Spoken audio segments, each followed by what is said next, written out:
কথাই কথাই কবি মিয়াৰ দপদপনি সহ্য কৰা নহ'ব। হে মিয়াই ক'ত দপদপালেহি? মিয়াই ক'ত দপদপালে? মিয়াই দপদপাইছে পথাৰত। যা তই পথাৰত দপদপাগে। মিয়াই দপদপাইছে গেৰেজত মেকানিক হৈ।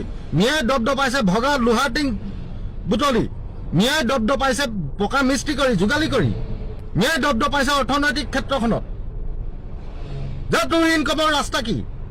কি কৰ তই? বিয়া পাতিলি নহয়, তোৰ ইনকমৰ ৰাস্তা কি? ব্যৱসায়ে কৰ নে চাকৰিয়ে কৰ? কি কৰ তই? নে কণ্টেক্টে কৰ, ঠিকাই কৰ? কিবা অকাত আছে কিবা কৰিবলৈ? মিয়াৰ দপদপনি সহ্য কৰা নহ'ব। মিয়াৰ দপদপনি হৈছে শৈক্ষিক ক্ষেত্ৰখনত।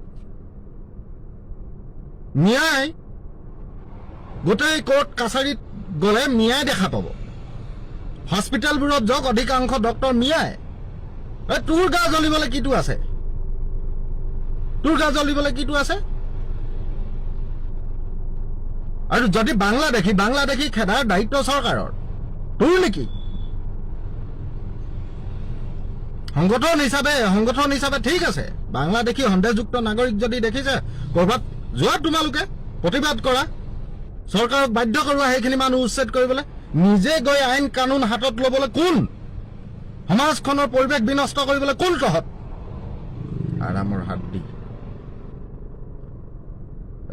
মিয়াৰ দপদপনি সহ্য কৰা নহ'ব। লাজ লগা নাই? কেতিয়া দপদপালেহি?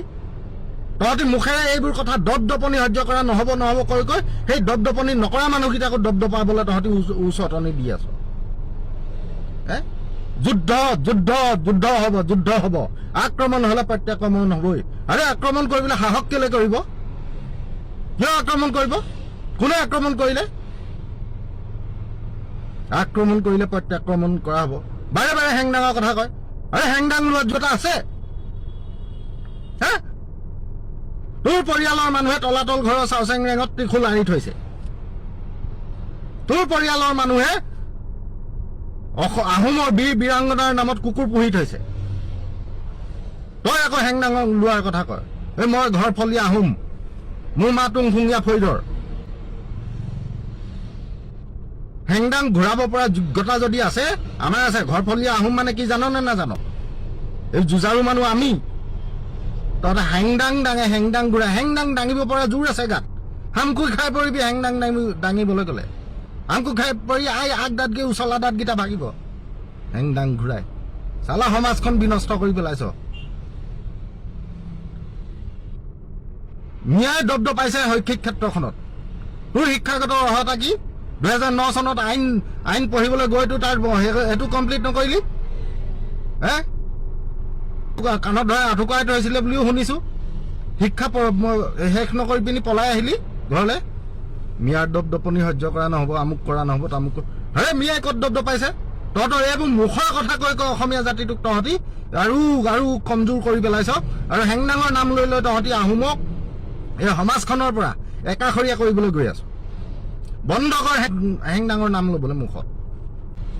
শিৱসাগৰৰ ৰাইজক অনুৰোধ জনাইছো, এই বিষাক্ত প্ৰাণীবোৰক যদি আপোনালোকে লাই দি থাকে, এইবোৰে কিন্তু হিন্দু মুছলমানৰ নামত